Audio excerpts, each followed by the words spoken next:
সবাইকে আমন্ত্রণ জানাচ্ছি নেক্সাস লেডিস ক্লাবের আড্ডায়।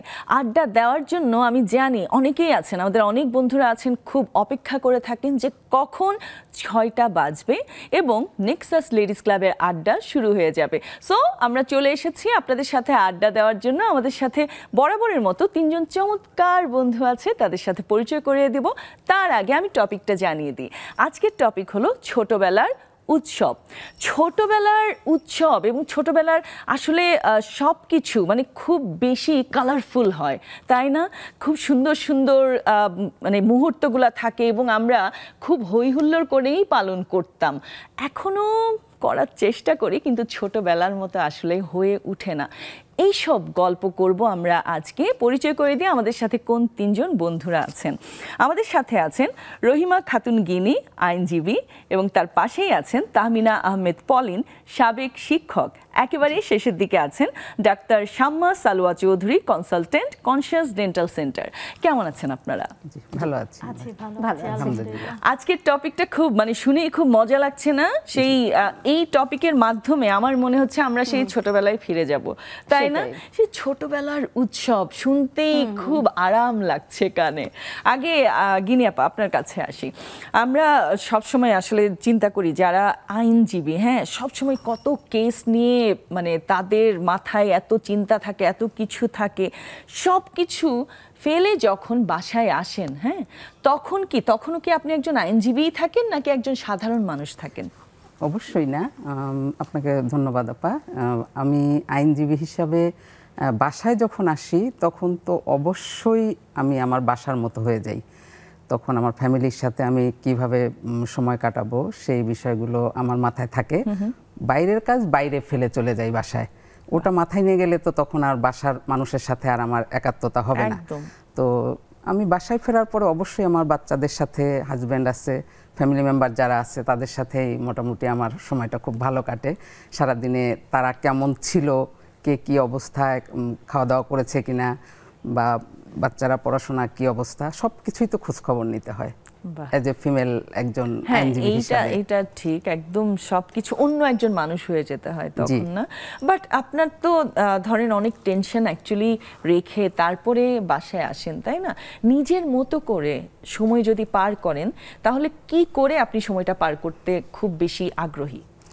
আমি আপা গান পছন্দ করি খুব, নিজে গান শুনি এবং গান গাই। আমার যখন মানে কোনো খারাপ লাগা থাকে তখন আমি গান গেয়ে আমার নিজেকে ভালো করার চেষ্টা করি। এটা একটা বিষয়। আর আমি গান অসম্ভব রকম পছন্দ করি, ছোটবেলা থেকেই গান করি, কিন্তু গান ওইভাবে ফ্যামিলি থেকে ওইভাবে শেখার সুযোগ খুব কম হয়েছে। কিন্তু আছে না যে আল্লাহ প্রদত্ত মানুষের ভিতরে একটা প্রতিভা থাকে, যেটা আমরা বলি অ্যাকচুয়ালি ইনেট করা। হ্যাঁ, ইনেট করা। তো সেটা হলো যে কোনো গানের সুর যদি আমি একবার শুনি, আমি পরক্ষণে সে গানটা আমার ভিতরে গুনগুন করে বাজতে থাকে। এটা একটা স্পেশালিটি আছে আমার। আচ্ছা, সেই ইদানিং কোন গান বেশি শোনা হচ্ছে? রবীন্দ্রসঙ্গীত। আচ্ছা, আপনার পছন্দের? হ্যাঁ, রবীন্দ্রসঙ্গীত। আর আমার কণ্ঠে সাধারণত সবাই বলে আমি খালি গলায় যখন ফ্রেন্ড সার্কেলের কোনো প্রোগ্রামেও যখন যাই আমি কিন্তু গান করি, স্টেজ পারফরমেন্সও করি আমি। তাই? জি। আজকে আমরা সুন্দর সুন্দর গান শুনবো। তো তখন আমি সাধারণত যেটা মানে ভাওয়াইয়া, তারপরে হলো মানে আমাদের দেশের যে সমস্ত গানগুলো আছে সেগুলোই করার চেষ্টা করি বেশি। বাহ, চমৎকার। আপনার ফ্রেন্ড সার্কেলে আপনি খুব গানের পাখি হিসেবে মনে পরিচিত, সবাই সেটাই বলে আমাকে, তাই না? বাহ, থ্যাংক ইউ সো মাচ আপা। এই যে শিক্ষকতা ছেড়েছেন কতদিন? আমি শিক্ষকতা ছেড়েছি 24 বছর। একদম শুরুতেই মানে ইউনিভার্সিটি থেকে পাশ করার পরপরই আমি একটা কলেজে জয়েন করি। আচ্ছা। তো কলেজে ঠিক জয়েন করি বলার চেয়ে কলেজটা আমরা তৈরি করি বলতে পারেন। যে ওখানে লোকাল যে আমি তখন সাভারে ছিলাম, সাভার মহিলা কলেজ, প্রিন্সিপাল যে উনি মাত্র তখন কলেজটা তৈরি করলেন। তখন মানে তৈরি করলেন মানে কি, প্রথম তো কলেজের একটা জাস্ট প্রস্তাব দিতে হয়, যে উনি যখন প্রস্তাবটা দিলেন একটা অ্যাপ্লিকেশন করতে হয়, তারপরে ছাত্রী ম্যানেজ করা। ওই আমাদের যে প্রিন্সিপাল ছিলেন খানার মনোরাদি, তো ওই ম্যাডাম, ওনার একটা ভক্সওয়াগন ছিল আর ওনার ছেলে হলো ড্রাইভার। আমরা দুইজন, আমি আর ওই ম্যাডাম পেছনে, একদম সাভারের আশেপাশে যত স্কুলগুলি আছে, কখনো কোনো বাড়ি বাড়ি যে আমরা স্টুডেন্ট জোগাড় করতাম, যে সব জায়গায় ঘুরে ঘুরে ঘুরে ঘুরে, তারপর বোর্ড অফিসে ঢাকায় এসে কোথায় কি কাজে লাগবে না লাগবে, এইভাবে করে করে কলেজটা তৈরি করলাম। এমনকি কলেজের জন্য বাসা থেকে চেয়ার, ফ্যান নিজেদের বাসা থেকে, আচ্ছা, তারপর ইন্সপেকশনে আসবে বাসা থেকে খাবার রান্না করে, কারণ কলেজে তো এত পয়সা নাই, মানে মাত্র শুরু। তো এইভাবে করে কলেজটা আমরা শুরু করলাম। প্রথম অল্প কিছু টিচারদের সবাই এরকম আর কি, অনেকটা ফ্রি সার্ভিস এরকম, ভলান্টারিলি যারা করতে আসছে। হ্যাঁ সেইভাবে। তো ওইভাবে করতে করতে এক সময় প্রায় বছর 8 মতো করলাম, 7-8 বছরের মতো।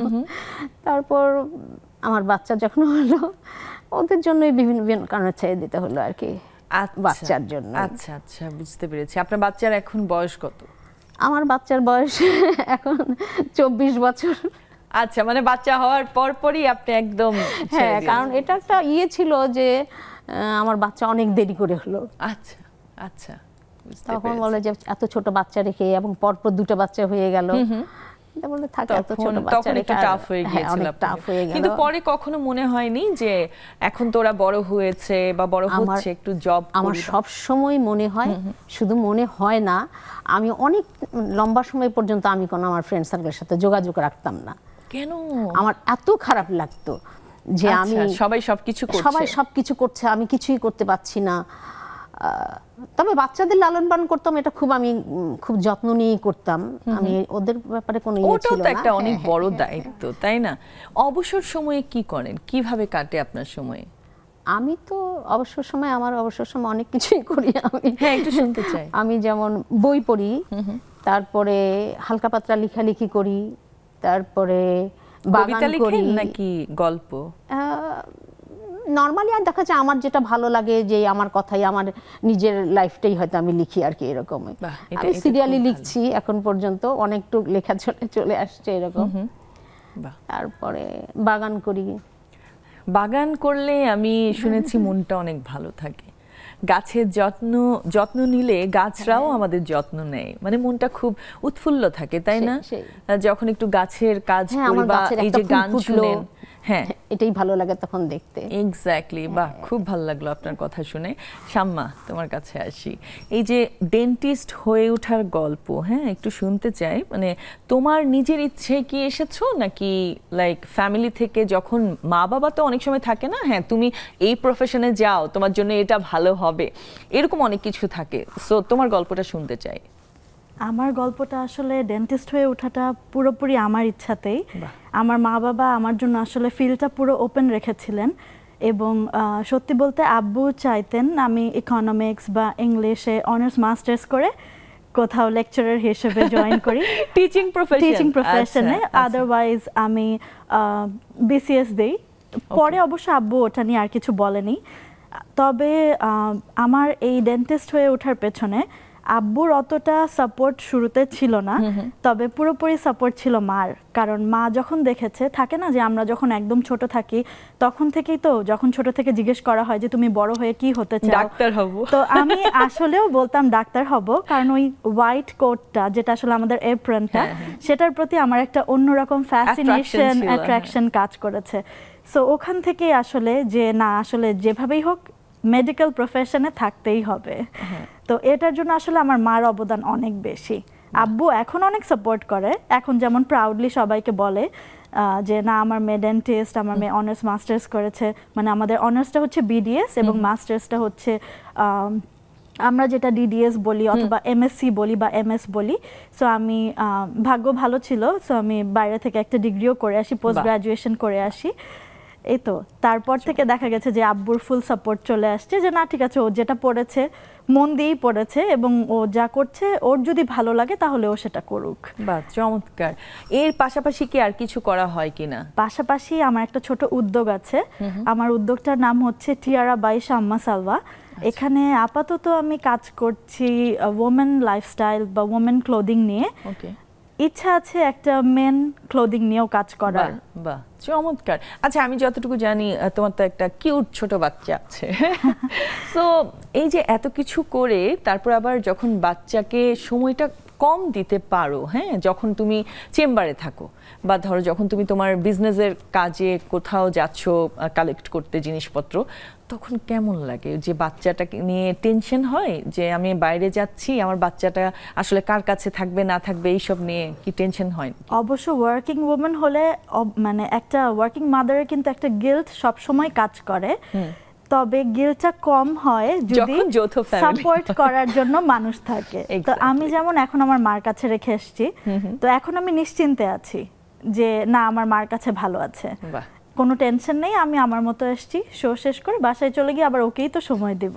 এইটা একটা বড় ব্লেসিংস আমি মনে করি। যেমন আপনার ক্ষেত্রে আমি জানি না কতটুকু পেয়েছিলেন, এই যে একটা ওয়ার্কিং উমেন যখন বাইরে যাচ্ছে কাজে, তখন যদি মা বা শাশুড়ি মা বা বাসায় যদি কেউ থাকে বাচ্চাটাকে দেখার জন্য, খুব নিশ্চিন্তে কাজ করতে পারে, তাই না? জি, এইটা সবার জন্য আমি মনে করি একটা বেনিফিট, যদি কেউ এরকম থেকে থাকে। আমরা এখন আমাদের টপিকে আসি একটু। এই যে ছোটবেলার উৎসব তো মানে আমাদের 2 ঈদ তো আছে, তার পাশাপাশি এই যে পহেলা বৈশাখ, তাই না? পহেলা বৈশাখ আছে, মানে এরকম অনেক উৎসব আছে। আমি একটু গিনি আপার কাছ থেকে শুনতে চাই, খুব ছোটবেলায় যে কোনো উৎসবের আগের রাতটা আপনার কিভাবে কাটতো, একটু শুনি। আসলে উৎসব বলতে তো আপনি যেটা বললেন যে ঈদ এবং পহেলা বৈশাখ আরও আছে, যেমন আমাদের আমি প্রথমেই যেটা বলবো যে আমাদের স্কুলে একটা বাৎসরিক হলো ক্রীড়া প্রতিযোগিতা হতো, এবং স্পোর্টসের মানে ওই দিনে আমাদের ওই স্কুল প্রাঙ্গণটাকে খুব সুন্দর রঙিন কাগজ দিয়ে সাজানো হতো, হ্যাঁ, অনেক ইয়ে করা হতো। আর সবচেয়ে বড় কথা হলো যে আমার শৈশবটা কেটেছে আসলে গ্রামেই, আমি বড় হয়েছি গ্রামে, গ্রামের স্কুলেই পড়তাম।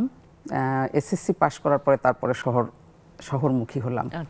তো গ্রামে যখন ছিলাম তখন আসলে অনেক উৎসব পার্বণ ছিল, আর আমাদের গ্রামে সনাতন ধর্মাবলম্বীরাও ছিল, তাদের যেসব অনুষ্ঠান হতো সেই অনুষ্ঠানগুলোতেও কিন্তু আমরা অ্যাটেন্ড করতাম, মানে ওই উৎসবগুলো কিন্তু আমাদের জন্য উৎসব মুখর হয়ে উঠতো। হ্যাঁ, যেমন এই যে দুর্গাপূজা, হ্যাঁ, আমরা তো সব সময় যেতাম, মানে ওরাও আমাদের উৎসবে আসতো, আমরাও ওদের উৎসবে যেতাম, এরকম অনেক উৎসব আছে, তাই না? আর হলো আরেকটা বিষয় ছিল যে উৎসব বলতে মানে গ্রামে যেটা হতো যে নবান্ন উৎসবটা হতো, মানে নতুন ধান যখন আসতো, হ্যাঁ, নতুন ধান যখন আসতো প্রত্যেক বাড়িতে বাড়িতে, তখন হলো খুব মানে পিঠাপুলির ধুম পড়ে যেত, সব বাড়িতে বাড়িতে নতুন ধানের পিঠা বানাইতো। তারপরে হলো চিড়ামুড়ি, সবচেয়ে মানে যেটা আমাকে এখনো টানে অনেক, যে চিড়াগুলি একদম গরম গরম খেতাম আমরা ঢেকিতে, মানে ধানটা ভেজে ঢেকির নিচে দেওয়া হতো, এবং ওখান থেকে যখন ওটা বের হয়ে আসতো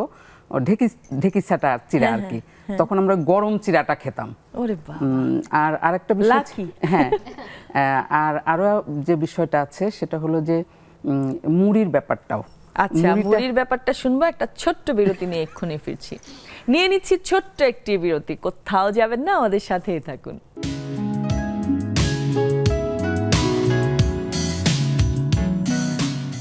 আবারও ফিরে এলাম ছোট্ট একটা বিরতি থেকে। আমাদের আড্ডা অলরেডি জমে গেছে। আপনারা যারা আমাদের সাথে আড্ডায় মেতে উঠতে চান, কারণ আজকের টপিকটা অনেক অনেক অনেক বেশি জোশ, তারা তাড়াতাড়ি চলে আসুন এই টপিকে আড্ডা দেওয়ার জন্য। অনেক কিছু নিশ্চয়ই বলার আছে আপনাদের, এবং আপনারা বললে আমাদেরও খুব ভালো লাগবে, আমরা আপনাদের ব্যাপারে অনেক কিছু জানতে পারবো। সো দেরি না করে তাড়াতাড়ি জুমে চলে আসুন। দেরি করলে কিন্তু কথা বলতে পারবো না, সময়ের অনেক অভাব। সো যখনই জুমে আসবেন তখন ফোনটা এভাবে ধরবেন, ধরে কোনো স্ট্যাবল জায়গায় রাখবেন। আর আরেকটা বিষয় হচ্ছে, যখন কথা বলবেন আশেপাশে যদি টিভি চলে তাহলে টিভিটা মিউট করে দেবেন, তাহলে আপনার কথা খুব সুন্দরভাবে আমরা শুনতে পারবো। আপুর কাছে চলে যাই, মুড়ি নিয়ে বলছিলেন। মুড়ি নিয়ে বলছিলাম, হ্যাঁ। তো ওই মুড়ির সাথে আবার আরেকটা জিনিস অ্যাড হতো, সেটা হচ্ছে যে আখের গুড়। আখের গুড়, আচ্ছা, আখের গুড় অনেক মানুষ পছন্দ করে। আখের গুড়, এবং সে আখেরও কিন্তু ওটাও কিন্তু একটা উৎসব। আচ্ছা, তাই? হ্যাঁ, যখন আখের ওই গুড়গুলো বানানো হতো তখন মেয়েরা বিশেষ করে যারা শ্বশুর বাড়িতে থাকে তারা কিন্তু বাবার বাড়িতে চলে আসতো। হ্যাঁ, এটা মানে এত উৎসব আছে যেটা আমরা জানিও না। যেহেতু আমি প্রথমেই বলেছি যে আমি গ্রামে বড় হয়েছি, না খুব ভালো, লাকি গ্রামীণ উৎসব হিসেবে এটাও কিন্তু একটা উৎসবের মতো ছিল। এবং যখন ধরেন আমার ফুপিরা শ্বশুর বাড়ি থেকে আসতো তখন তো অন্যরকম একটা মজা হতো, উৎসব উৎসব ভাব, বেশি পড়াশোনা করতে হতো না, ওদের সাথে ঘোরাঘুরি। এটা সত্যি কথা। যখন ফুপিরা বা খালারাও মানে আসে বাসায় তখন দেখা যায় স্বাধীন, একটু বকা দিচ্ছে না, বকা কম খাচ্ছি মায়ের কাছ থেকে। গরম গরম গুড়ও নিয়ে আসা হতো, মানে যেখানে গুড়টা বানাচ্ছে একটা নির্দিষ্ট জায়গায় গুড়টা বানানো হতো, সেখান থেকে যখন গুড়টা বাসায় বাড়িতে নিয়ে আসতো তখন ওই গুড় দিয়ে আবার ওই মুড়িটাকে বানানো হতো। আচ্ছা, মানে মুড়ি মাখা, মুড়কি যেটা বলে আর কি। ও আচ্ছা আচ্ছা, মোয়া, হ্যাঁ মোয়া মুড়কি। তো ওইটাও আমাদের জন্য খুবই একটা মানে উৎসব মনে হইতো সবসময়। আমরা খুব এনজয় করতাম এবং এগুলো খাওয়া দাওয়া, তারপরে এগুলো হলো আত্মীয় স্বজনের বাড়িতে দেওয়া, আত্মীয় স্বজন আসলে তাদেরকে এই ধরনের খাবার দাবার দেওয়া। তো এগুলো ছিল আমাদের জন্য একটা উৎসব মুখর বিষয় এবং এখানে আন্তরিকতার বিশাল একটা ব্যাপার ছিল। সবাই সবার বাড়িতে আসতো, সবাই সবার পাশে বসতো। তখনকার দিনগুলি আসলে অসম্ভব সুন্দর ছিল, যে স্মৃতি এখন চারণ করতে গেলে বলতে গেলে চোখে জল এসে যাবে এরকম টাইপের ছিল। এটা ঠিক, মানে নস্টালজিক হয়ে যাচ্ছে। হ্যাঁ, নস্টালজিক টাইপের কিছুটা। এটা একটা বিষয়, এটা একটা মানে পর্ব ছিল আমাদের, মানে উৎসব ছিল। আর আরেকটা ছিল যে যখন হিন্দুদের বাড়িতে পূজা পার্বণ হতো আমরা কিন্তু চলে যেতাম সেখানে। কি ভালো লাগতো এটা। আর চৈত্র সংক্রান্তিতে বিশেষ করে আমরা খুব বেশি সেখানে অ্যাটেন্ড করতাম। সবচেয়ে ভালো লাগতো কি ওখানে যে ওই ছেলেরা মেয়েদের মতো করে সাজতো। তখন তো আর এরকম নায়ক নায়িকা আলাদা আলাদা ছিল না, ছেলেরাই মেয়ে সাজতো টাইপের কিছু একটা হতো। তো হয়তো একটা ছেলে মেয়ে মানুষ হয়ে ওখানে পারফরমেন্স করছে, আবার ছেলে একটা হয়তো রাধা কৃষ্ণ। আচ্ছা, মানে ওখানে দুজনই ছেলে, দুইজনই ছেলে, কিন্তু একজন রাধা একজন কৃষ্ণ। এবং ওদেরকে এত সুন্দরভাবে সাজানো হতো, মানে চোখ ফেরাইতে পারতাম আমরা, শুধু মানে কি বলবো, মানে তাকিয়েই থাকতাম। মানুষ এত সুন্দর হয় কিভাবে। হ্যাঁ, রাধা মানে রাধাই, কৃষ্ণ মানে কৃষ্ণই, এত সুন্দর। এবং তারা যখন গান করতো ওই অনুষ্ঠানে, আমরা তো ছোট মানুষ হিসাবে মানে সেখানে আমাদের ছোটবেলার তো এটা মনে করেন যে একটা বড় ধরনের ইয়ে ছিল, উৎসব ছিল। সেখানে আমরা যে ওই মন্ত্রমুগ্ধের মতো তাকিয়ে থাকতাম, দেখতাম এটা। তো এটাও আমাদের জন্য একটা উৎসব ছিল। বাহ, চমৎকার। একটু পলিনাপুর কাছেও যাই। পলিনাপু, আপনার কাছ থেকেও শুনতে চাই, যখন আপনারা, মানে আমরা তো অনেক রকম উৎসব করি, যখন আপনি ওই কলেজে ছিলেন, হ্যাঁ, শিক্ষক হিসেবে দেখা যায় আমাদের এই যে প্রতিষ্ঠানগুলোতে, হ্যাঁ, শিক্ষা প্রতিষ্ঠানগুলোতে ছোটখাটো অনেক উৎসব কিন্তু হয়ে থাকে।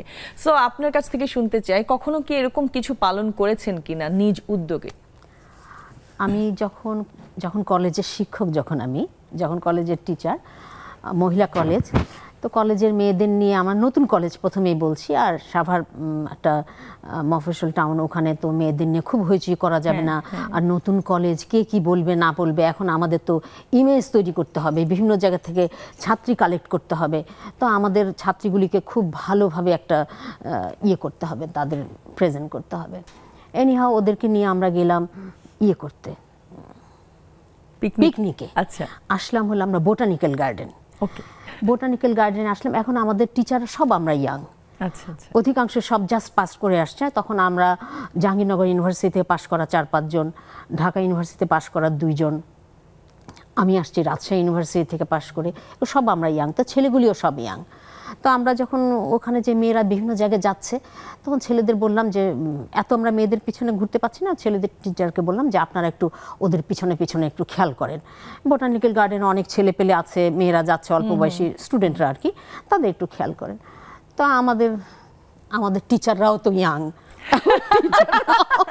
কি একটা জ্বালা, ইয়াং ছাত্রীদের পেছনে টিচার ইয়াং যাচ্ছে। এর ভিতর আরেকজন টিচার হলো, উনি আবার একটু টিয়ে পড়া, কমার্সের একজন টিচার।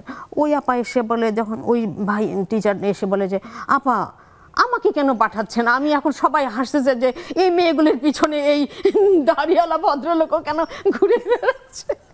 আচ্ছা, বুঝতে পারছে না তো। আচ্ছা, কিন্তু সে তো বুঝতে পারছে, বলে যে আপা আমাকে বাদ দেন, ওই মেয়েদের পাহারা দিতে আমাকে দিবেন না। ইন্টারেস্টিং। হ্যাঁ, এই যে মজার মজার অনেক ঘটনা ছিল এরকম। তারপরে যে এক সময় দেখা গেল যে আমি সবসময় শাড়ি পরে যেতাম, আচ্ছা। কারণ একটু বড় লাগার জন্য? হ্যাঁ, আমি সাইজে ছোট, আর তখন তো মাত্র পাশ করে আসছি, আমার ওয়েট হলো 40 কেজি, তার মানে কত একদম পাতলা। my God. আর অনেক মেয়েরা আমার চেয়ে অনেক বড় বড় স্টুডেন্টরা, বাধ্য হয়ে আমি কোনো দিন সালোয়ার কামিজ পরতাম না, একদম শাড়ি, একদম হিল, একদম এইভাবে করে করে যেতাম। তারপরেও যেহেতু নতুন কলেজ ছিল, বিভিন্ন মিটিং টিটিং এর জন্য উপজেলায় বলেন, চেয়ারম্যানের ওখানে যেতে বলেন, কিংবা বোর্ড অফিসে, আমি তখন চিন্তা করতাম যে এমন একটা শাড়ি পরবো যে শাড়িটা পরলে আমাকে বয়স অনেক বেশি দেখা যায়। না আসলে আপাকে কিন্তু দেখে মনে হয় না যে উনার এইজ, আমি জানি না, উনার একটা 24 বছরের মানে সন্তান আছে, উনাকে দেখে এত দুজন, একজন 22 বছর, একজন 24 বছর। বাহ বাহ, চমৎকার চমৎকার। ছোটবেলায় কোন উৎসবটা আপনার সবচেয়ে বেশি প্রিয় ছিল? আমার ছোটবেলাটা আসলে কেটেছে 20-22 বছর আমরা ছিলাম সুগার মিল কলোনিতে। আমার বাবা ফুড ডিপার্টমেন্টে, ফুড অ্যান্ড সুগার কর্পোরেশনে চাকরি করতেন। তা আমি যখন, আমার বয়স যখন 3-4 তখন থেকে, এবং সুগার মিলে তখন, তো সেই সময় তো সুগার মিলগুলি অ্যাকচুয়ালি খুবই ছিল, লাভজনক ছিল, এবং 17টা সুগার মিল বিভিন্ন জায়গায় ঘুরে ঘুরে বেড়াতাম। আব্বাদের সিস্টেমটা ছিল যে 3 বছর এক জায়গায় থাকবে, তারপর বদলি হয়ে যেতেন এরকম। এবং তখন সুগার মিলগুলি এরকম অবস্থা ছিল যে কোনো কোনো মিলগুলি তাদের এতটা লাভজনক ছিল যে কোনো কোনো মিলে দেখা যেত যে বছরের শুধুমাত্র প্রোডাকশন বোনাসই 3টা থেকে 4টাও পেত। তার মানে কত কালারফুল লাক্সারিয়াস লাইফ ছিল। তো আমাদের লাইফটা অ্যাকচুয়ালি ভালো ছিল মানে অনেক সুন্দর ছিল। তো এক একটা মিলে দেখা যেত যে ধরেন 30-35 জন অফিসার হয়তো থাকতেন এরকম। তো আমাদের সব কিছু একটা বাউন্ডারির ভিতরে মোটামুটি। আমাদের একটা লেডিস ক্লাব, আব্বাদের জন্য একটা জেন্টস ক্লাব। তো আমাদের ক্লাবের যে প্রোগ্রাম হচ্ছে সেখানে আমরা যাচ্ছি, আমাদের ক্লাবে, আব্বাদের ক্লাবে যে প্রোগ্রাম হচ্ছে বড় প্রোগ্রামগুলি, সেখানে আমরা যাচ্ছি। এই সব কিছুই আমাদের খুব, মানে ওদের আনন্দেই আমরা আনন্দিত হইতাম। ঈদের ভিতরে যেমন হতো যে আমরা মেইন আকর্ষণ থাকতো যে আগের দিন আগে থেকে কাউকে জামা কাপড় দেখানো যাবে না। তখন এটা অনেকেই করতো, এটা আমার সময়ও ছিল, তাই না? আর তখন অধিকাংশ সময় দেখা যেত যে আম্মারা ওই গজ কাপড় কিনে নিজেরা সেলাই করে আমাদের জামা কাপড় তৈরি করে দিতেন। তো কার বাসার একটু কাপড় কুচি দেখে ফেললেই তো খবর যে ওর জামা তো পুরনো হয়ে গেছে, ওইটা দেখানো যাবে না। আর ঈদের দিন সকালে হলেই দেখা যেত আব্বারা চলে গেল নামাজ পড়তে, আমরা কাপড় চোপড় পরে বের হয়ে গেলাম বাসার সামনে বের হলাম, ওই পাশের বিল্ডিং থেকে কিছু বের হলো, ওই পাশের বিল্ডিং থেকে কিছু বের হলো। কাউকে সকালে উঠে তখন চিনতাম না দূর থেকে, কারণ সবাই এত সুন্দর কাপড়, এত সুন্দর মাথার চুল টুল ক্লিপ ফিতা বেঁধে আসছে, সবাইকে তো বান্ধবীদের মনে হয় অপরিচিত হয়ে যেত। তারপরে এই যে একটা দল হয়ে যেতাম, ছোট বড় মিলায় সব দল ধরে, কখনো 15 জন 12 জন 14 জন 15 জন মিলে সব চাচিদের বাসায় যে চাচিরা আবার আমাদের জামা দেখে প্রশংসা করতো, তোমার জামাটা খুব সুন্দর, তোমাকে খুব ভালো লাগছে, তোমার জামাটা কে বানিয়েছে, তোমার চুলটা খুব সুন্দর হয়েছে, এইসব। এই যে তারপরে সব বাসায় বাসায় একটু শাম্মার কাছে যাই। শাম্মা, তুমি বলো তোমার কোন উৎসবটা সবচেয়ে বেশি ভালো লাগতো? সবচেয়ে বেশি ভালো লাগতো আসলে ঈদটাই, যেটা সত্যি কথা। মানে দুই ঈদ দুই রকম ভাবে ভালো লাগতো। রোজার ঈদের তো একটা স্পেশালিটি আছেই, অনেক ছোটবেলা থেকে আসলে রোজা রাখতাম, সো তখন ওই ব্যাপারটা অনেক কাজ করতো যে রোজা রাখা শেষ হবে 30 দিন পর, তারপর আমরা ঈদটা পাবো। আর কোরবানি ঈদের স্পেশালিটিটা আমার জন্য একটু অন্যরকম ছিল। আমরা আজিমপুর কলোনিতে থাকতাম, সো ওখানে একটা পানির ট্যাঙ্ক ছিল। আমি অনেক ছোট বয়স থেকে, আমি আসলে জানতাম না কিন্তু যে টাকার পরিমাণটা কি বা কোনটা কত। তো আমি ওখান দিয়ে কোনো গরু যেতে দেখলেই বলতাম, এই যে ভাই দাম কত। তো এটা নিয়ে আমি দেখতাম যে সবাই এই ব্যাপারটা নিয়ে অনেক মজা করতো। আমার মিল আছে। হ্যাঁ, আমি ইনফ্যাক্ট একটা মজার জিনিস বলি, এই ঈদেও জিজ্ঞেস করেছি। হ্যাঁ, ওটাই বলছি, আমি এখনো এই ঈদেও এটা জিজ্ঞেস করলাম এক্স্যাক্টলি আমি চাঁদ রাতের দিনই আমার চাচা শ্বশুরের বাসায় যাচ্ছিলাম, সো একটা পিক আপে দেখলাম গরুটা খুবই মানে আমার চোখে খুব লেগে গেল। এরপর আমি লোকটাকে জিজ্ঞেস করলাম যে এই যে ভাই দাম কত, সো ওটা জিজ্ঞেস করার পর সাথে সাথে মনে হলো কি আমি তো ছোটবেলায় এভাবেই জিজ্ঞেস করতাম এই যে ভাই দাম কত। সো এখন আসলে কথাটা মানে যেহেতু ছোটবেলার উৎসব আজকে টপিকটা, আমি কিন্তু এই টপিকটা দেখে খুবই খুশি হয়েছি যে আল্লাহ অনেক কিছু বলার আছে অন্যরকম। মানে ছোটবেলা কথাটা যখন চিন্তা করি তখন কিন্তু ছোটবেলার মুহূর্তগুলো খুব সুন্দরই থাকে আসলে। আর আরও যদি উৎসবের কথা বলি, পহেলা বৈশাখটা ছোটবেলা থেকেই বুঝতাম, কারণ আমার মা রবীন্দ্রসঙ্গীতে ছায়ানট থেকে কোর্স কমপ্লিট করা, ওনার কাছে গানের বিষয়টা অন্যরকম একটা ভালো লাগার জায়গা। আমাকে শিখিয়েছে, তাহলে তুমি গান নাচও শিখিয়েছে, আমাকে গানও শিখিয়েছে। কি বল, তাহলে তোমার কাছ থেকেও গান শুনতে হবে, তাই না? না আমরা একসাথেই গাবো, অসুবিধা নেই, একসাথেই গাবো আমরা। বাহ, চমৎকার। আমরা একটু আমাদের জুমের বন্ধুদেরকে ওয়েলকাম করে নিই। সবাইকে দেখে অনেক ভালো লাগছে। আজকে মমি আপা তাড়াতাড়ি চলে আসছেন, খুব ভালো করেছেন। আচ্ছা, সবাই আশা করি খুব ভালো আছেন। আমরা একটা বিরতি নিয়ে আসি, তারপরে আরো আড্ডা হবে। নিয়ে নিচ্ছি ছোট্ট একটি বিরতি, কোথাও যাবেন না, আড্ডা অনেক জমে গেছে, সাথেই থাকুন।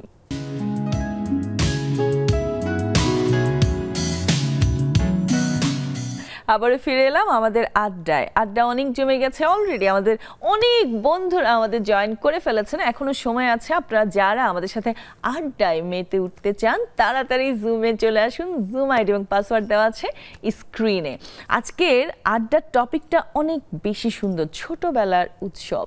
ছোটবেলায় আমরা সব রকম উৎসব অনেক অনেক অনেক সুন্দরভাবে পালন করি, এবং আস্তে আস্তে বড় হতে হতে এত ব্যস্ততা চলে আসে আমাদের মধ্যে, তখন দেখা যায় আচ্ছা পালন করতে হবে বলে পালন করছি, কিন্তু কারো কারো মাঝে ওটা থেকেই যায়, ছোটবেলার যে একটা সুন্দর একটা মন ওটা থেকেই যায়। সো এনজয় করে সবাই, সেই সব গল্পগুলো আমরা শুনতে চাই। তাড়াতাড়ি জুমে চলে এসে আমাদের সাথে এই সব গল্পগুলো করুন, আমরা শুনবো এবং অন্যরাও শুনবে।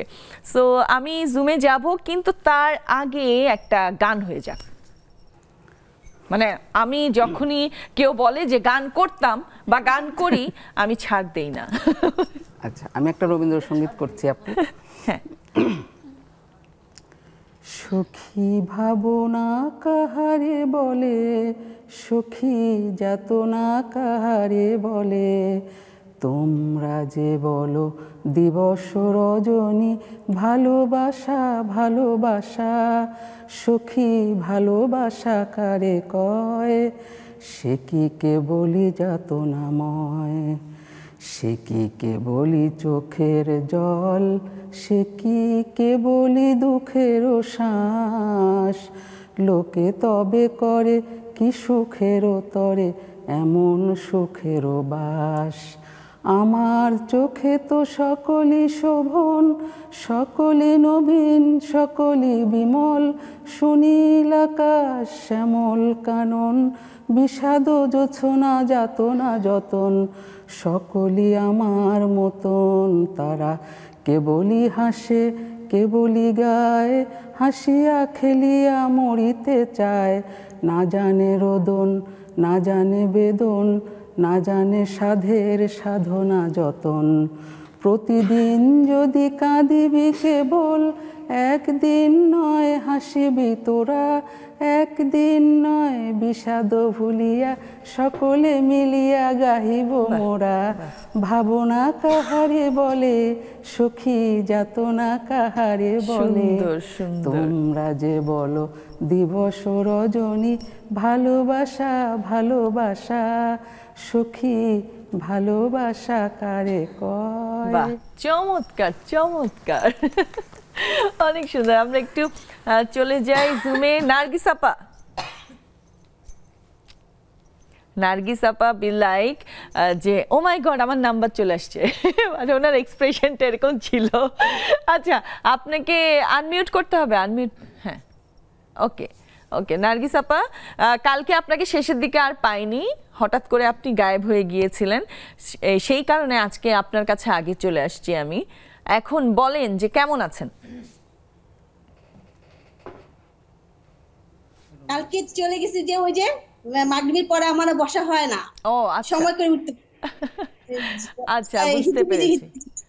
আর তাড়াহুড়ায় ওই ওই অল্প সময় আর বসতে চায় না, ডিস্টার্ব লাগে, মনে হয় যে কেউ আমার জন্য যদি ডিস্টার্ব ফিল করে আবার আমাকে ওপেন করবে, আর আমাকে জায়গা করে দিবে, এই ঢুঢু করে সব ঘিউজি ঘুজি করে আবার ঢুকবো, দরকার নাই, আমি বঞ্চ টিভি দেখি। ওই সময়টা তখন আমি আরাম করে যদি সময় পাই টিভিতে দেখি। আমরা সবচেয়ে বড় কথা হচ্ছে আমরা ডিস্টার্ব ফিল করি না এবং সবাই খুব মজা পায়। জায়গা কিন্তু জুমে অনেক আছে। হ্যাঁ হ্যাঁ, সে যাই, আজকে হচ্ছে যেহেতু প্রথমে আমাকে সুযোগ দিয়েছেন, আর আমিও আপনাদের শুনতে শুনতে একটা কবিতা লিখছিলাম, যে লেখাটা আমি আপনার কথা শেষ হওয়ার পর পর পর পর শেষ করছি। হ্যাঁ, লেখাটা কত দূর হয়েছে, কেমন হয়েছে, কাটাছাড়া মাছটা আমি নিজেও পড়তে পারবো কিনা ভালো করে, তারপরেও একটু পড়বার সুযোগ দিলে পড়বো। আচ্ছা ঠিক আছে, পড়েন। এখন নিজেও বুঝতে পারছি না কি কি লিখছি। আচ্ছা যাই হোক, তারপরে বানায় বানায় ভরে ফেলি। হ্যাঁ। ছোটবেলার ঈদ হারিয়ে ফেলেছি, খেলার সাথী ভাইটিকে, পড়শিকে, স্কুলের বান্ধবীদের। গলিপথ হয়ে গেছে রাস্তা, রাস্তা হয়ে পড়েছে মহাসড়ক, চেনা পথ অচেনা লাগে, স্মৃতিতে শুধু ভিড় করে অস্ত্র। ছোটবেলার বয়সটিতে দেখি আপনজন ছেলে মেয়েদের সাথে, তাদের দেখে অবাক হই, এও কি আমার ছোটবেলার পরিচয়। বাহ বাহ, এত ট্যালেন্টেড। হ্যাঁ, আপনি বসে বসে কবিতা লিখে ফেললেন, বাহ। থ্যাংক ইউ আপা এত সুন্দর কবিতার জন্য। আচ্ছা, আমাদের মাঝে আমরা দুইজন নতুন মুখ দেখছি, আমি জানি না আগে জয়েন করেছেন কিনা ওনারা। ফারা আপা, ফারা ফেরদৌস আপা, আনমিউট করতে হবে। আপা শুনতে পাচ্ছেন আমাকে? জি, আসসালামু আলাইকুম। ওয়ালাইকুম আসসালাম। আমি লাইফ টাইম টিচার। আচ্ছা, স্কুলে, ক্যান্টনমেন্ট স্কুলে আমি ইংলিশ পড়াই। আচ্ছা। তো আসলে এখানে এর আগে আর যুক্ত হইনি, আজকেই প্রথম। তো আজকে আসলে আপনাদের এই বিষয়টা সিলেক্ট করার জন্য, এর সাথে যারা জড়িত, যারা সিলেক্ট করেছেন, শুরুতেই আমি তাদের একটু ধন্যবাদ দিতে চাই। আপনাকে আমাদের নেক্সাস লেডিস ক্লাবের আড্ডায় স্বাগতম। এবং আমি একটু বলে নেই, যেটা হচ্ছে আপনি আজকে জয়েন করার পরে, আজকে আড্ডা দেওয়ার পরে বুঝবেন, একটা আর্জ ফিল করবেন যে আমি প্রতিদিনই একটু বসি। সো আমি ইনভাইট করছি আপনাকে প্রতিদিন যেন আমাদের সাথে সময় করে একটু বসেন। হ্যাঁ বলেন। Thank you so much. জি, তো যে কারণে যেটা বলছিলাম, মানে আজকের আলোচনার বিষয়টা আমার এত ভালো লেগেছে যে আমরা তো আসলে ধীরে ধীরে আমাদের অতীত হারিয়ে ফেলছি, আমাদের অতীত ঐতিহ্য, আমাদের সংস্কৃতি এত চমৎকার, এত সমৃদ্ধ আমাদের সংস্কৃতি, এটা আমরা ধীরে ধীরে আমরা হারিয়ে ফেলছি। তো সে কারণে যখনই আমি শুনলাম আমাদের ছোটবেলার উৎসব, আমার এত ভালো লাগলো, আমি খুব ইন্টারেস্টেড হয়ে কিন্তু আপনাদের এই আড্ডায় বসেছি এবং আমি সত্যি we are very much enjoying. আমার মনে হচ্ছে যেটা সবাই আমরা এনজয় করছি এবং আমাদের ছোট্টবেলার হারিয়ে ফেলার সেই নানা রকম ইভেন্ট, কারো মেলা, কারো পুজোতে যাওয়া, কারো নবান্নের কথা শুনলাম, মানে সবকিছু টুকরো টুকরো ঘটনাগুলো একটু একটু করে আবার মনে হচ্ছে ওই যে আমাদেরকে নস্টালজিক করে দিচ্ছে। তো সে কারণে বিষয়টা সিলেক্ট করার জন্য এর সাথে যারা জড়িত সবাইকে I would like to thank. বাহ, থ্যাংক ইউ। আমি একটু জানিয়ে দিই, আমাদের প্রতিদিন বিভিন্ন রকমের টপিক থাকে এবং প্রত্যেকটা টপিক কিন্তু খুব মজার হয় আড্ডা দেওয়ার জন্য। এখানে আমাদের অনেক রেগুলার বন্ধু আছে যারা প্রতিদিন জয়েন করেন এবং ওরাই বলতে পারবে আপনাকে, ভালো আসলেই খুব মজার মজার টপিক থাকে। সো আপনি যাতে নেক্সট টাইমও জয়েন করেন, এটা আমি আপনাকে ইনভাইট করছি এখন। Thank you so much. Nasrin আপা, আপনাকেও আমি নতুন দেখছি, নতুন মুখ মনে হচ্ছে। হ্যাঁ ফারা আপা, এখন আপনি মিউট করে রাখতে পারেন। নাসরিন আপা। আপু আসসালামু আলাইকুম। ওয়ালাইকুম আসসালাম। আমি বরিশাল থেকে জয়েন করেছি আপু। ও আচ্ছা, না না, আমি আরেকজন নাসরিন আপু আছে, আপনার সাথে আমি একটু পরে কথা বলবো। আচ্ছা হ্যাঁ, নাসরিন CSDR লিখা, CSDF লিখা। আচ্ছা, একটু আনমিউট করতে হবে, আপনার কথা শুনতে পাচ্ছি না। হ্যাঁ আনমিউট হয়নি। হ্যাঁ ঠিক আছে। আমি ধন্যবাদ জানাচ্ছি। নেক্সাসের এই প্রোগ্রামটা আমি সবসময়ই দেখি, আমার খুবই ভালো লাগে, কিন্তু আজকে যে নিজেকে সম্পৃক্ত করতে পেরেছি এই জন্য আমি খুবই ধন্যবাদ জানাচ্ছি নেক্সাস টিভিকে। আর আমি জব করেছি ইন্টারন্যাশনাল পর্যায়ে, এখন আমি একজন নারী উদ্যোক্তা হিসেবে কাজ করছি। বাহ বাহ, চমৎকার। কোত্থেকে জয়েন করেছেন? আমি মালিবাগ থেকে জয়েন করেছি, ঢাকা। মালিবাগ থেকে। আচ্ছা, আমি শিওর যে আজকে আপনার অবশ্যই ভালো লাগবে এবং পরবর্তীতেও আপনি চাইবেন যেন আমাদের সাথে জয়েন করে আড্ডা দিতে পারেন। আর কখনো না কখনো দেখা যাবে ওখান থেকে টুপ করে এখানে চলে এসেছেন। আজকে টপিকটা খুবই মানে সবার জন্যই ভীষণ ইমোশনাল, খুব কারণ জি জি এখানে বসে যখন কথা শুনছিলাম তখন আসলে আমাদের এখানে প্রায়ই আমরা মনে হয় সমবয়সী টাইপের, আমাদের ছোটবেলাটা আসলে এরকমই কেটেছে। যেমন আপনারা বলছিলেন যে ছোটবেলায় দুর্গাপূজা হতো, তারপরে হচ্ছে গুড়ের একটা বিষয় আসলো, তো আমরাও কিন্তু ছোটবেলাতে দুর্গাপূজাটাও কিন্তু আমাদের ঈদের মতোই একটা আনন্দ বয়ে নিয়ে আসতো। এবং তখন আমরা যে ঠাকুর দেখে বেড়াতাম, আমরা এই ভাষাই বলি যে সবাই সেম এজের বলতাম যে কে কতটা দেখেছে, হ্যাঁ, এরকম একটা প্রতিযোগিতাও থাকতো যে আমি বেশি দেখেছি। এটা অনেক বড় আনন্দের আসলে আমাদের ছিল।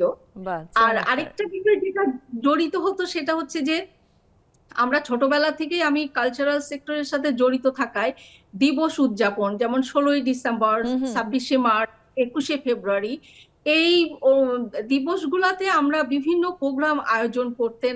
আমি পাবনায় যে একাডেমিতে যুক্ত ছিলাম গানের সাথে, সেখান থেকে তো সেই দিনের মানে যে রাতের কথা বলছিলেন, রাতগুলা কেমন কাটতো, রাতগুলা কাটতো যে সকাল হলেই আমাকে প্রোগ্রামে যেতে হবে, তার সাথে ম্যাচিং করে শাড়ি পরতে হবে। সেই ছোটবেলায় আমরা শাড়ি নিয়ে ব্যস্ত হয়ে যেতাম যে কিভাবে সামাল দিব এবং প্রোগ্রামটাতে অ্যাটেন্ড করব, চুড়িমালা কেমন থাকবে, হ্যাঁ, এই বিষয়ে আমাকে শাড়িটা পরিয়ে দিবে, এই সব চিন্তায় আমাদের মানে মনে হয় রাতটা কাটতো, ঘুমটা মানে হতো না, সকাল হয়ে আমরা খুশিতে ঘুমাতে পারতাম না, তাই না? থ্যাংক ইউ নাসরিন আপা, থ্যাংক ইউ সো মাচ। আর নাসরিন সুলতানা আপার সাথেও কথা বলবো, একটা বিরতি নিয়ে আসি, নিয়ে নিচ্ছি ছোট্ট একটা বিরতি, কোথাও যাবেন না, আমাদের সাথেই থাকবেন।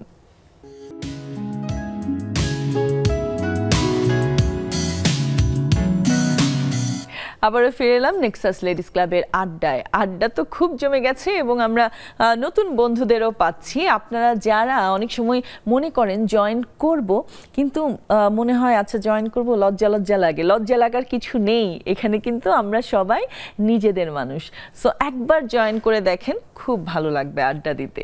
আমি শাম্মার কাছে চলে যাই, তারপরে আবারও জুমে যাব। শাম্মা, আমাদের ছোটবেলায় একটা ইয়ে ছিল না যে আপু বলছিলেন যে নতুন জামা যদি কেউ দেখে ফেলে তাহলে তো শেষ, ওই জামা পুরনো হয়ে গেছে, তাই না? এরকম একটা মেন্টালিটি ছিল, যদি আমার ছিল না আমি ডেকে এনে দেখাতাম, কারণ যতবার দেখাতাম ততবার আমি পড়তাম, তো পরে দেখাতাম যে দেখো আমার খুব ভালো লাগতো। তো তোমার এরকম কিছু ছিল কিনা ছোটবেলায়? না, ছিল।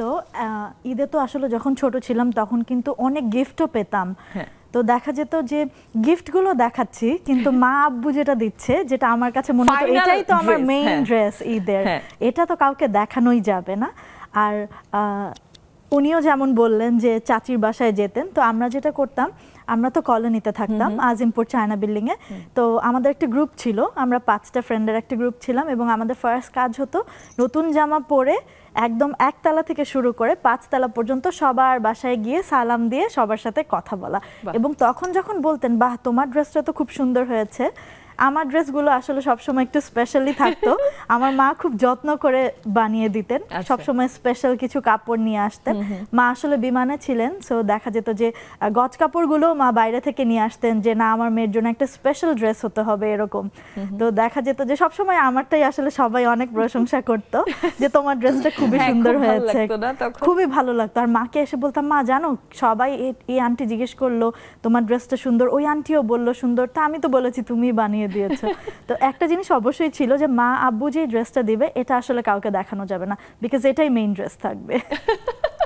আর এখনকার ঈদে দেখা যায় বেশিরভাগ সময় বাচ্চারা এত কাপড় অনেক পাচ্ছে, dress পায় মানে মা বাবার কাছ থেকেও অনেক কাপড় পেয়ে যাচ্ছে, তখন দেখা যায় ওরাও দেখাচ্ছে সবাইকে যে আমি এটা পেয়েছি, ভালোই লাগে। মানে আমি তো এরকম ছিলাম, ওদের তো আমরা তো একটা ছিল, ওটা আমরা লুকায় রাখতাম, কিন্তু ওরা তখন অনেক পাচ্ছে, দেখাতে কোনো ওদের কোনো প্রবলেম। এক্স্যাক্টলি, তোমার সাথে আমার মিল আছে। আমার আম্মুও দেখা যেত খুব স্পেশাল ভাবে কালেক্ট করে গজ কাপড়, মাঝে মধ্যে গজ কাপড় কালেক্ট করে বানিয়ে দিত খুব স্পেশাল।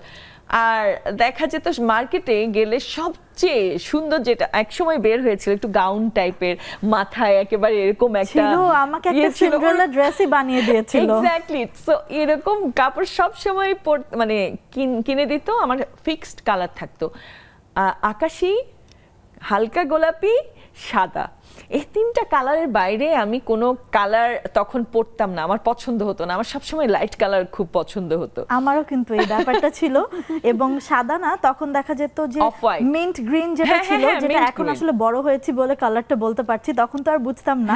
তো মাকে বলতাম, মা একদম লাইট কালার গুলো দিও, তো মাও দেখা যেত যে আমাকে লাইট কালার গুলোই বানিয়ে দিত। আসলে মানে অন্যরকম একটা ভালো লাগা কাজ করতো ওই সময়। আমি একটু নাসরিন সুলতানা আপার কাছে যাই। নাসরিন সুলতানা আপা, আপনার মোবাইল ঠিক করতে হবে। আচ্ছা, উনি মনে উনি হ্যাং হয়ে গেছে। রাশিদা আপা, রাশিদা আপা জি, কেমন আছেন বলেন? হ্যাঁ, ভালো আছি। আমাদের ওয়েদারটা আজকে খুব ভালো। হ্যাঁ, আমি দেখছি খুব সানি না? খুব সুন্দর। বৃষ্টির পরে একদম বৃষ্টির পরে আকাশটা একদম পরিষ্কার হয়ে যায়। হ্যাঁ, খুবই সুন্দর লাগছে, মানে একদম ছবির মতো লাগছে পেছনে দেখতে। হ্যাঁ আপা, আপনার কাছ থেকে শুনি একটু, আপনার পছন্দের উৎসব কোনটা ছিল ছোটবেলায়? কোন উৎসব আপনার সবচেয়ে বেশি ভালো লাগতো?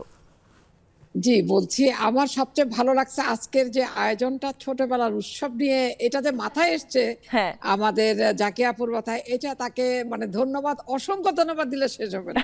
এত সুন্দর একটা টপিকস একদম। সো এখন আমাকে বলতে গেলে আসলে আমি বড় হয়েছি কিন্তু পুরান ঢাকায়, তাঁতিবাজার। আচ্ছা আচ্ছা। তো আমাদের কাছে ওই এক আপু দিদিমণি যে বলছিল সেরকম আমাদের সময় বৈশাখ ছিল না, হালখাতা ছিল, শুভ হালখাতা। সে হালখাতা পহেলা বৈশাখ আমরা 3 দিন আগে থেকে ঘুমাতাম না। আমাদের নতুন ড্রেস, নতুন উৎসব, আর হলো ঢাকের বাড়ি, মানে ঢোল না, ঢাক। তাঁতিবাজারে যে পূজা হতো, হ্যাঁ, তাঁতিবাজারে যে দুর্গা পূজা হতো, তখন ওই যে ঢাক বাজাতো। তো ওই উৎসবে আমাদের কাছে আসলে তখনকার দিনে খুব বেশি প্রিয় ছিল, কারণ ঢোলের তালে তালে আমরা সবাই চলে আসতাম, পূজা মণ্ডপে বসতাম।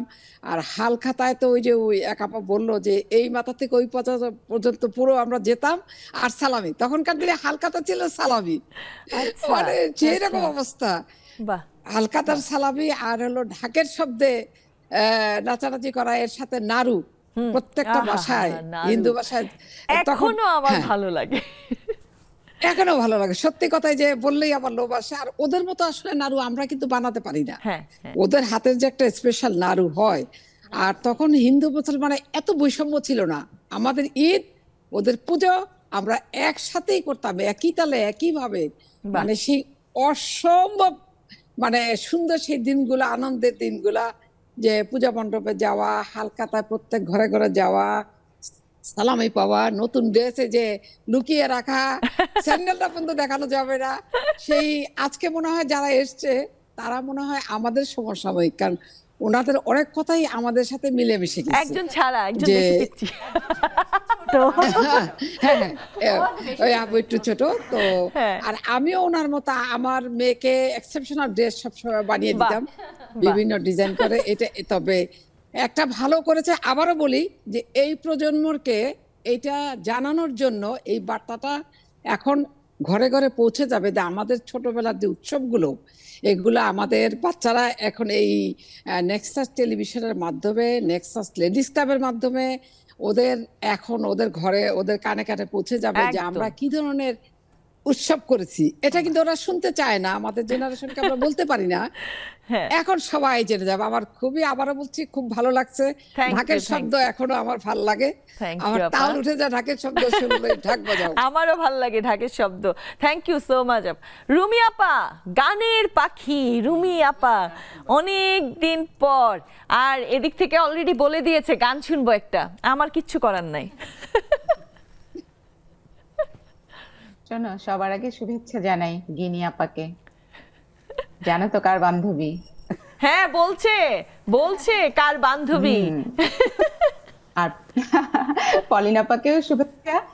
আর আরেকটু শুভেচ্ছা জানাই আমার কলিগ লিপি আপার মেয়ে শাম্মাকে। ও আমাকে চেনে না, মানে আপনার তিনজন মানুষ, হ্যাঁ, পরিচিত তিনজন একদম চলে আসছে আমাদের স্টুডিওতে, সো তাদের জন্য হলে আপনি গান শোনাবেন।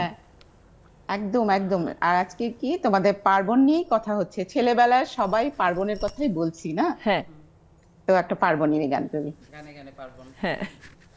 তোমার বাড়ির রঙের মেলায় দেখেছিলাম বায়োস্কোপ, বায়োস্কোপের নেশায় আমায় ছাড়ে না, বায়োস্কোপের নেশায় আমায় ছাড়ে না। ডাইনি তোমার চাচার বাড়ি, বাইরের দিকে পুকুর ঘাট, সেই ভাবনায় বয়স আমার বাড়ে না, সেই ভাবনায় বয়স আমার বাড়ে না। অন্তরে থাক পদ্ম গোলাপ, গদ্যে পদ্মে আঁকছি মুখ, ঘুরতেছিলাম রঙের মেলায়, অপূর্ব সে তোমার চোখ, অমন পলক ফেলতে তো কেউ পারে না, অমন পলক ফেলতে তো কেউ পারে না। বায়োস্কোপের নেশায় আমায় ছাড়ে না, যাইনি তোমার চাচার বাড়ি, বাইরের দিকে পুকুরে ঘাট, সেই ভাবনায় বয়স আমার বাড়ি না। বাহ বাহ, মানে মনে হচ্ছিল যাতে শেষ না হয়।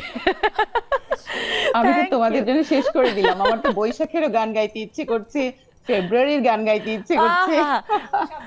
আপনি তো আসলে গান মানে একটা না একটা শুনতেই হবে, কারণ আপনার কণ্ঠটা এত সুন্দর। আমরা আরেকটা ব্রেক নিয়ে এসে আবার আড্ডা দিব। নিয়ে নিচ্ছি আরেকটি বিরতি, সাথেই থাকুন।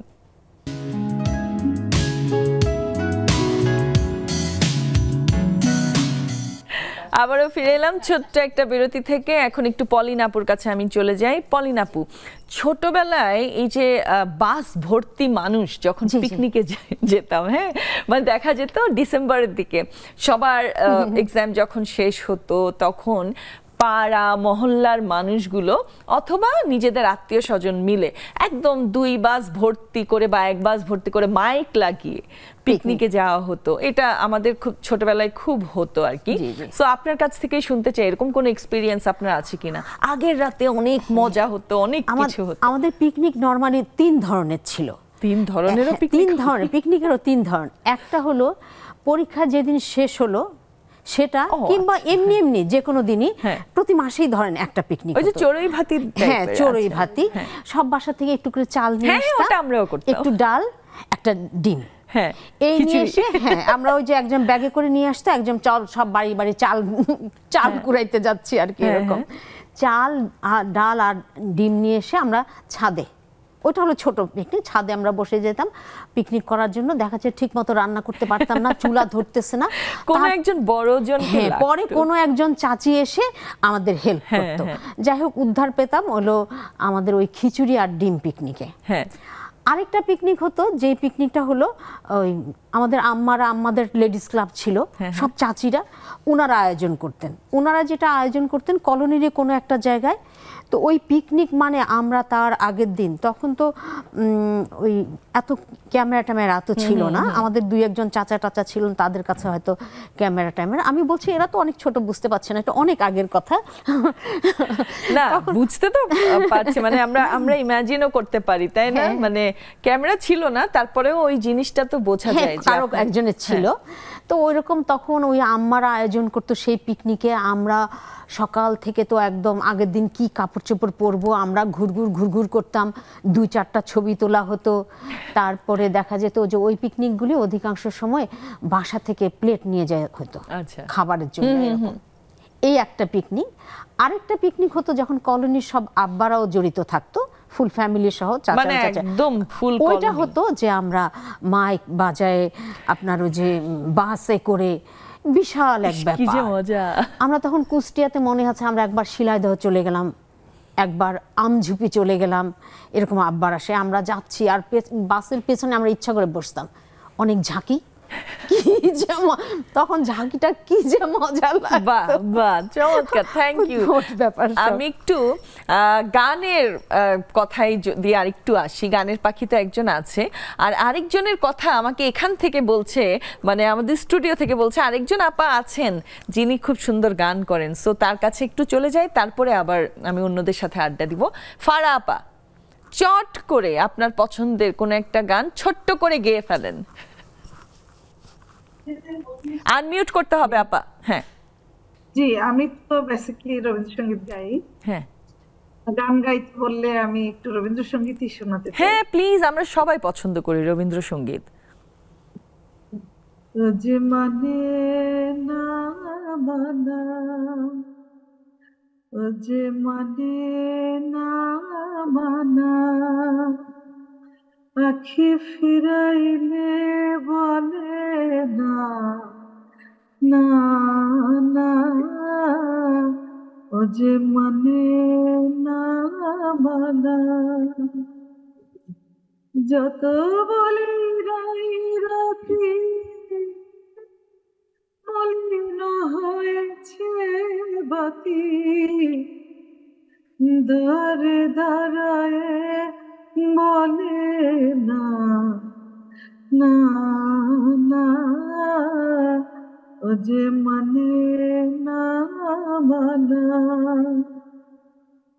বিধুর বিকল হয়ে খেপা পবনে ফাগুন করেছে আহার ফুলের মনে। আমি যত বলি তবে এবার যে যেতে হবে, মুখ পানে চেয়ে বলে না না না, ও যে মানে না মানা।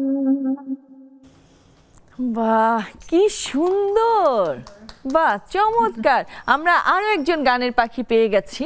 তো আপনিও আমাদের সাথে প্রতিদিন জয়েন করবেন। আর রুমি আপাকে যেভাবে বলেই যে আপা কথা শুনবো না, গান গান, নেক্সট টাইম থেকে এই কাজটা আপনার সাথে করব। মানে খুব খুব খুব ভালো লেগেছে। Thank you so much. আমাদের সাথে আরো অনেক বন্ধুরা আছে, চলে যাই নাজিয়া আপুর কাছে। নাজিয়া আপু, good morning. Good morning Nadia. আচ্ছা, কেমন আছো? এই যে খুবই ভালো, ছোটবেলার উৎসব বলে কথা। আপনার কাছ থেকে জানতে চাই, আপনিও কি কাপড় লুকিয়ে রাখতেন, মানে নতুন কাপড় যেটা আপনি ঈদে পরবেন? লুকিয়ে রাখার অপশনটা ছিল না, কারণ আমার মায়ের কাছেই থাকতো, ওটা লুকানো হতো না। তবে একটা ছিল কি, আমার খালাতো বোন, ফুফাতো বোন এবং আরেকজন, মানে আমার ডিস্টেন্ট যারা চাচাতো বোন ছিলেন, আমার মানে আমার চাচার কোনো মেয়ে ছিল না, মানে তারা আমার বাবার চাচাতো ভাই যারা, আমরা সবাই প্রথম আমাদের ঈদটা শুরু হতো একই রকমের কাপড়। আমার বাবা মা সবার জন্য একই রকমের এক ধরনের ফ্রক থাকতো, খুব সুন্দর। আমরা সব ছোট ছোট সবাই একই রকম পরে বেরোতাম। এখন মনে হয় তখন তো আসলে ছোটই ছিলাম। পরে ঈদের জন্য রেডি, আর সবাইকে সালাম করে সালামিও পেতাম, খুব ভালো ভালো সালামি পেতাম। ওটা দিয়ে অলরেডি প্ল্যান থাকতো, সালামি পেলে এই ঈদে কি করতে হবে আর কোনটা, মানে ফোকাস কোনটা এই ঈদে। গত ঈদে যেটা করা হয়ে গেছে এই ঈদে তো আর সেটা রিপিট হবে না। অন্য কিছুতে যেতে হবে। খুব সুন্দর প্ল্যান থাকতো। আর আমি মেলায় যেতে খুব পছন্দ করতাম আমার নানির সাথে, দাদির সাথে। মেলা হতো যে বাতাসা, তারপর তারপর ছোট ছোট বেতের খেলনা, ওই যে বেতের ঘর একরকম পাওয়া যেত, তারপর তারপর বেতের বানানো পাখা, মানে ছোট জিনিসের ওই যে ছোট চেয়ার এটা বেতের, টেবিল, ছোট চেয়ার টেবিল, ওগুলো নৌকা, বেতের ওগুলো। আর আমার দাদির বাড়িতে আমার কেনা হতো সব মাটির হাঁড়ি পাতিল, দুই বাড়িতে দুই রকম জিনিস কেনা হতো যেন তাহলে আমার মানে ইয়েটা হয় আর কি, কালেকশনটা বড় হয়। তো দাদির বাড়িতে সেই হাঁড়ি পাতিল, মাটির হাঁড়ি পাতিল কিনে ওটাতে আমার রান্না হতো। যখন দাদির বাড়ি যেতাম আমি ওই বিভিন্ন রকম সবজি দিয়ে, দাদি হয়তো রান্না করতেন, আমি তার পিছে বসে বলতো যে তুইও করবি নাকি, তো আমি আমার মতো করে রান্না করতাম। সেই রান্না তো আর বলতো যে একটাই কন্ডিশন, আগুন ছাড়া রান্না করতে হবে, এটাতেই মজা হতে হবে। ছাড়া আমি খুব সুন্দর রান্না করতাম। আমার দাদি কেমন করে যেন ওটা হয়তো লুকিয়ে উনি রান্না করতেন, আমার দাদাকে সার্ভ করতেন, এই যে আজকে তোমার নাতনি এটা রান্না করছে। তখন আমি খুব মানে অবাক হতাম, আরে এত সুন্দর আমি আগুন ছাড়া রান্না করতে পারি। বাহ, থ্যাংক ইউ সুন্দর গল্প শেয়ার করার জন্য, খুব ভালো লেগেছে, থ্যাংক ইউ আপা। আচ্ছা, আনোয়ারা আপা শুনতে পাচ্ছেন? আনমিউট করতে হবে। আনোয়ারা প্রভাতী, আমার মনে হয় আপু শুনতে পাচ্ছেন না আমাকে। আচ্ছা, রেবেকা আজম আপা, না রেবেকা আজম আপা নেই। হাসিনা আপা, হ্যালো, আচ্ছা হাসিনা আপা, আমি আনোয়ারা আপা এখন শুনতে পাচ্ছেন আমাকে, তারপর আপনার কাছে আসছি। হ্যাঁ আনোয়ারা আপা, আপনার কাছ থেকে এরকম মজার কোনো যদি গল্প থাকে ছোট্ট করে একটু শুনতে চাই, কোনো উৎসবের গল্প ছোটবেলার, খুব ছোট্ট করে। হ্যাঁ, সবার গল্পই শুনলাম, আমার এরকমের একটা। আবার মিউট করে ফেলেছেন, আনমিউট করতে হবে।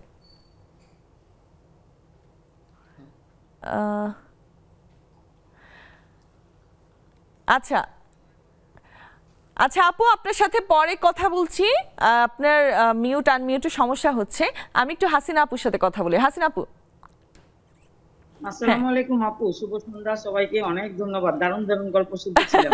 হ্যাঁ, আপনার কাছ থেকেও দারুণ কোনো গল্প শুনতে চাই ছোটবেলার, খুব ছোট করে। ছোট একটা হচ্ছে গল্প, আমি মেহেদি দিতে পারতাম ভালো, বুঝছো তো। বাড়ির যারা সমবয়সী বা ছোট একটু ছিল ওরা এসে বসে থাকতো, কিভাবে মেহেদি দিতাম জানো?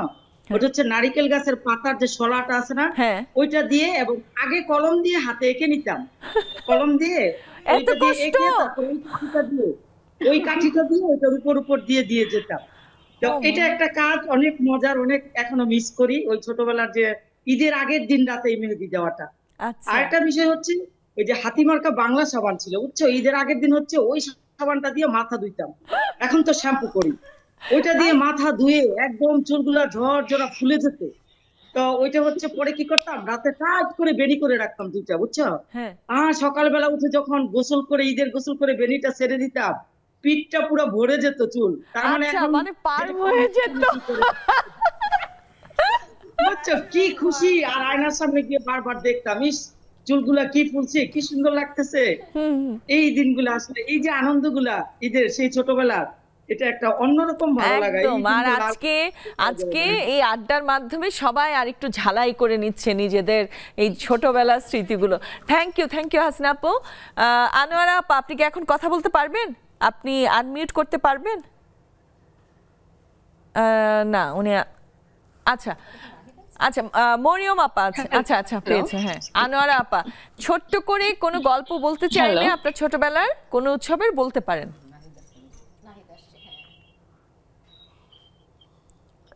শুভ সন্ধ্যা, আমার এখানে আসলে নেটে খুব প্রবলেম করছে আপু। আচ্ছা তাহলে আপু অসুবিধা নেই, আজকে আপনি আরেকদিন গল্প করব আপনার সাথে। আমরা একটা ব্রেক নিয়ে আসি, নেটের প্রবলেম হচ্ছে আমি আসলে বুঝতে পারছি। সো ব্রেক থেকে এসে আমি মরিয়ম আপুর সাথে কথা বলছি, নিয়ে নিচ্ছি ছোট্ট একটি বিরতি। কোথাও যাবেন না, আমাদের সাথেই থাকুন।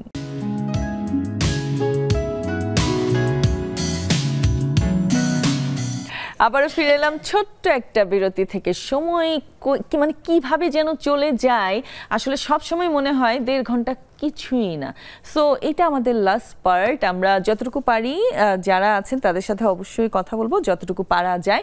তার আগে একটু স্টুডিওতে চলে যাই, শাম্মার কাছে যাই। শাম্মা, তখনকার ঈদ বা অন্যান্য উৎসব একটু তো কালারফুল অবশ্যই ছিল, যেহেতু আমাদের মনটা অনেক বেশি কালারফুল ছিল, এত চাপ ছিল না। আস্তে আস্তে যখন আমরা বড় হতে থাকি অনেক দায়িত্ব থাকে, অনেক চাপ থাকে। সো তখনকার উৎসব আর এখনকার উৎসবের মধ্যে বেসিক পার্থক্যগুলো কি একটু জানতে চাই।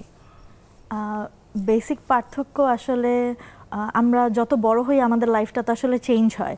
তো যখন ছোট থাকি ব্যস্ততা বাড়ে, দায়িত্ব বাড়ে। তো যখন ছোট ছিলাম তখন তো আসলে ওরকম কোনো দায়িত্বই নেই, নতুন কাপড় পরবো, রেডি হব, সব মানে সব কিছুর সেন্টার অফ অ্যাটেনশন কিংবা চিন্তা কিন্তু নিজেকে নিয়েই। তো বড় হতে হতে যেটা হয়, এখন যেমন আমি একজনের ওয়াইফ, আবার একটা মাও হয়ে গেলাম। তো সেই ক্ষেত্রে দেখা যায় যদি এভাবে চিন্তা করা যায় যে তাহলে তো আমার অনেক দায়িত্ব, আমার বাচ্চাটাকে রেডি করে তারপরে আমার নিজে রেডি হতে হচ্ছে। বাচ্চা রেডি হওয়ার সময় মানে নিজেই যখন রেডি হও আর বাচ্চাকে যখন রেডি করো সবকিছুকে একাই করতে হয়? না, আসলে এখানে আমি অনেক বড় একটা হেল্প পাই আমার হাজবেন্ডের থেকে, যেটা সত্যি কথা। ওর কথা আসলে না বললেই না। আমি রেডি হওয়ার সময় ও পুরোপুরি আমার ছেলেকে দেখে রাখে এবং বলে যে তুমি তোমার মতো রেডি হও, আগে তুমি তোমার মন মতো রেডি হয়ে নাও, এরপরে তুমি বাবুকে রেডি করাও। আসলে বাবুকে তখন আমার রেডি করাতেও হয় না, দেখা যায় যে বাচ্চাকে রেডি করিয়ে ও নিজেও রেডি হয়ে যায়। তো আমার এই বিষয়টা থেকে মানে এই দিক থেকে আমি অনেক বড় সাপোর্ট পাই। এই কারণে যেমন এই যে আজকেও 11 মাসের বাচ্চা রেখে সুন্দর মতো রেডি হয়ে চলে আসছি স্টুডিওতে। চমৎকার চমৎকার। আপা, আপনার কাছ থেকেও জানতে চাই যে ছোটবেলার ঈদ, বড়বেলার ঈদ, এই দুটোর মধ্যে পার্থক্য কি আপনার কাছে? ছোটবেলার ঈদ তো সবকিছু আম্মাই করতো, আমরা শুধু সাজুগুজু করে ঘুরে বেড়াতাম আর গিয়ে গিয়ে সালামি নিতাম। আমাদের কলোনিতে অবশ্য সালামির ইয়েটা খুব একটা ছিল না, জাস্ট একটু সেমাই টেমাই খেতাম, আদর টাদর করে দিত, প্রশংসা করতো, এই টাইপের আর কি আদর করে দিত।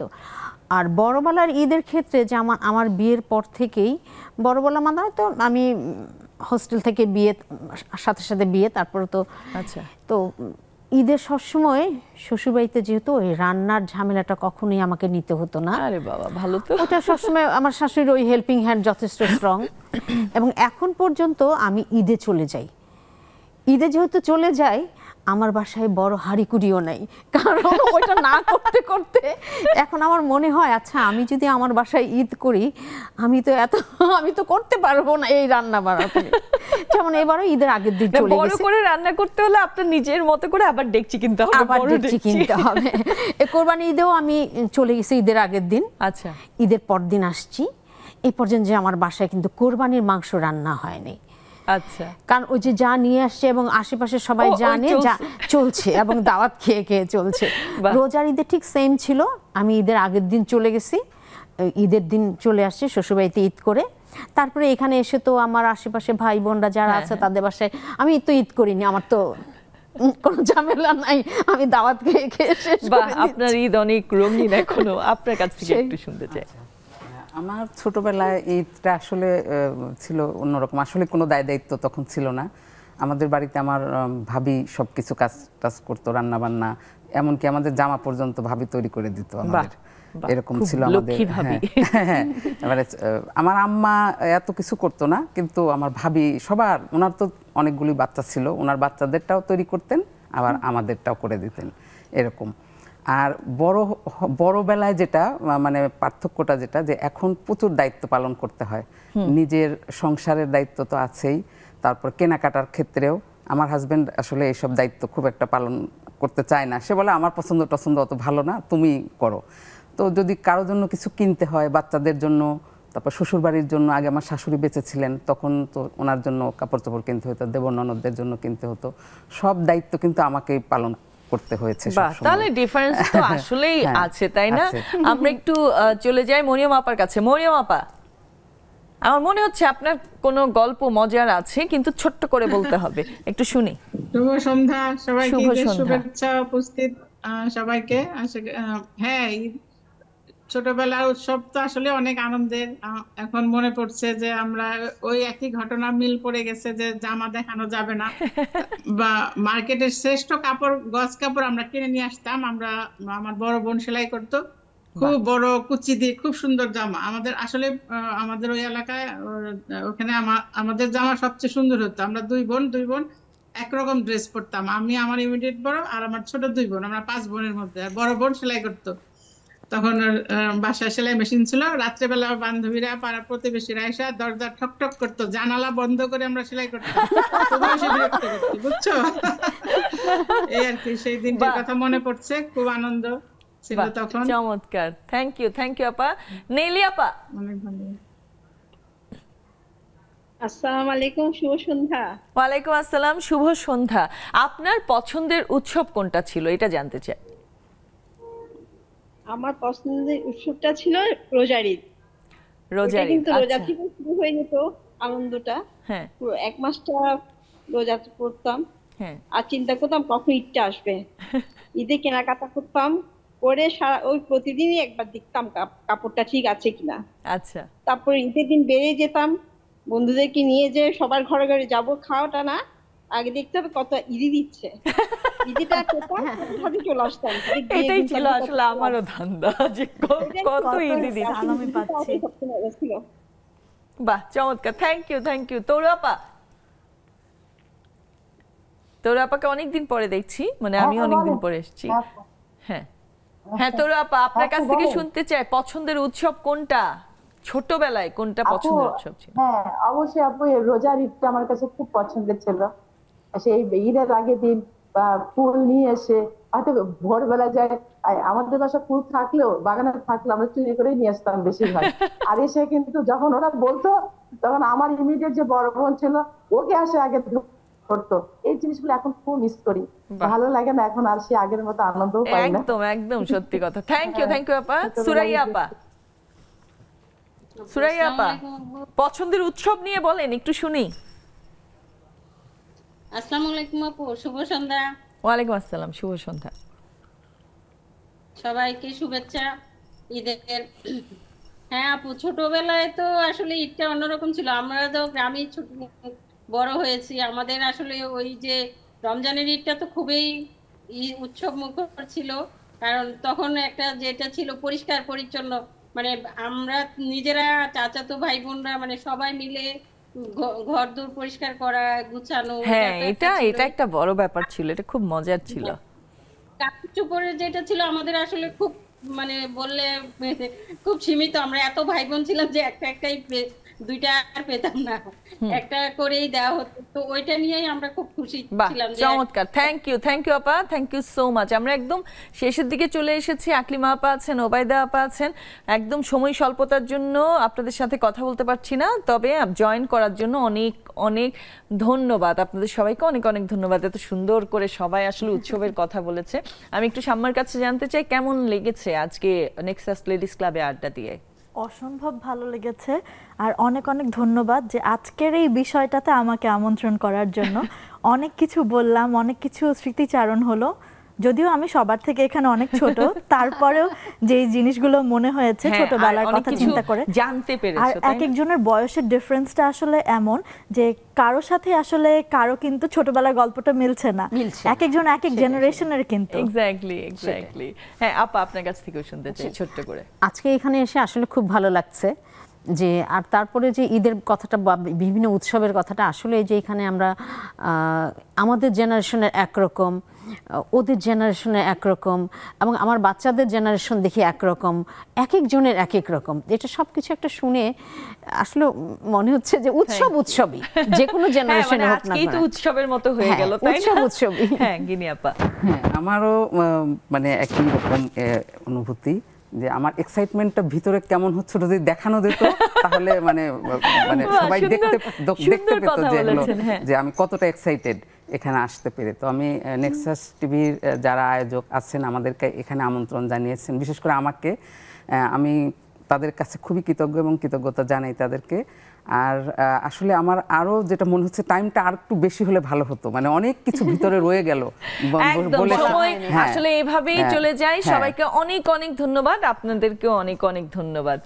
আজকের মতো এখানেই বিদায় নিচ্ছি। ভালো থাকবেন, সুস্থ থাকবেন, নেক্সাস টেলিভিশনের সাথেই থাকবেন।